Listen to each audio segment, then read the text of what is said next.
Jack, Hello. how's it going, buddy? Good. How are you? Good. Are you a college professor? I am not. I'm actually just at work. I work front desk at a hotel. Oh, okay. You have a very young college professor look about you. I was like, he's probably going to notice that I'm wearing a suit. Not going to lie, it's not too casual. What part of where you live at? I live in Pennsylvania. Oh, okay. I actually live right across the Delaware from Jersey, so I go to Jersey all the time. So I always relate to Michael when he talks about how awful it is. Yeah. I lived there for a while. He is not wrong. It is it's an interesting place. So first, right off the bat, I just wanted to say I've been a Rooster Teeth fan for almost a decade now.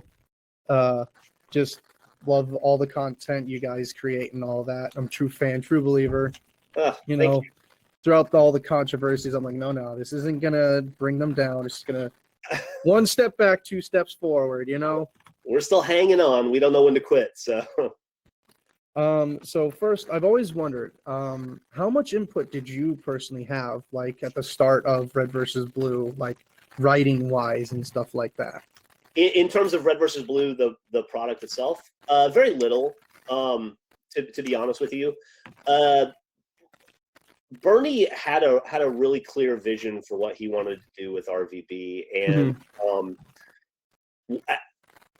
to be totally honest with you, among his many talents, the dude's definitely a multi-hyphenate. I would say writing is probably his strongest, and so, he didn't need the help early on, and then it's one of those things where like stuff bleeds into the show from jokes you tell at the lunch table or in the recording booth. You throw out a line, then it becomes a thing, and it goes. But that initial run of Red versus Blue, that was.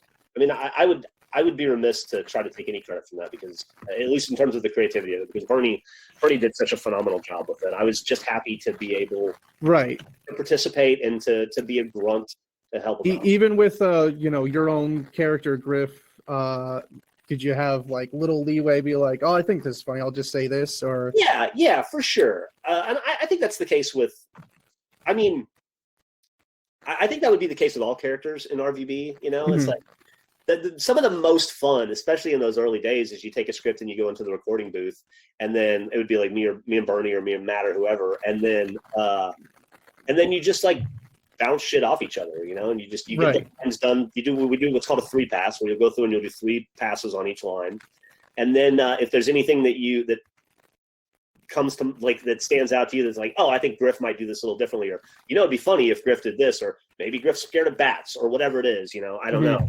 and then you just kind of go down a rabbit hole, and I'll tell you who probably ad-libbed the most and who we got the most good ad-lib stuff from was Matt Hullum. That guy was an ad-lib shoe. And so, yeah, he added a lot to his character in the recording booth for sure. So how long would you say after the creation of Achievement Hunter did you realize, holy shit, I'm coming in today working with my best friends playing video games for a living? I do know that there's more stress and that there's more stuff going on behind the scenes, but in a basic overall, you're like, oh my God, I play video games with my friends for a living. Well, I'm spoiled in that, depending on how you look at it, I could say the same thing about Red versus Blue, right? I was coming in to play Halo in a very unfun way, but with my two of my 3 best friends, Matt and Bernie and Gus.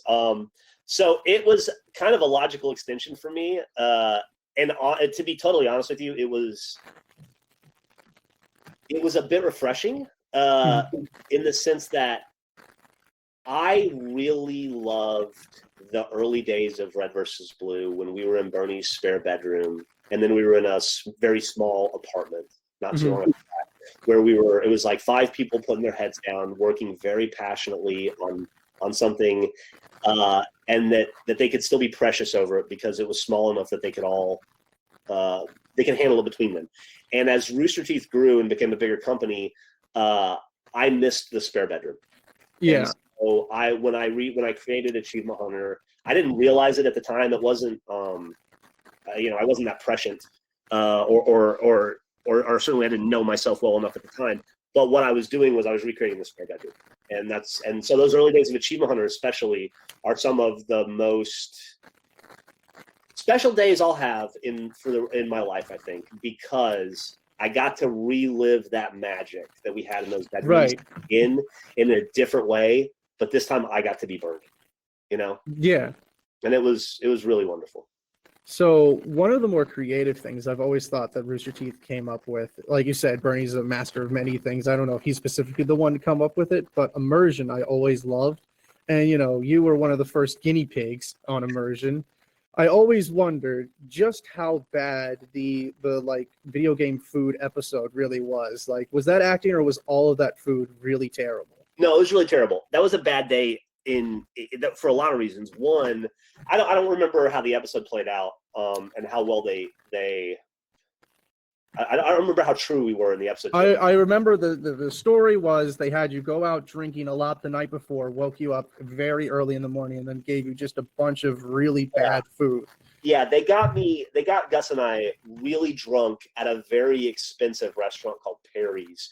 That's just like heavy food, they have pork chops and heavy ass mashed potatoes and just really heavy food, and then just got us hammered and full and gross, and then woke us up at 4 a.m.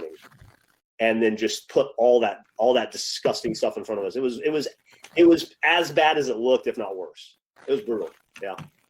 So I've actually had done one of these chats with Michael, and so I thought I'd bring over a special question that I think can relate to everyone in Achievement Hunter. Okay. Do you have a favorite dumb Gavin moment? Now, I do know, in general, he is a very smart individual, but he has said himself, when he's in Achievement Hunter, he just shuts off his brain because he's not in control like he is with slow-mo guys. So the funniest stuff happens. Yeah, that's a great question, Jack. If I'm trying to think of just a great.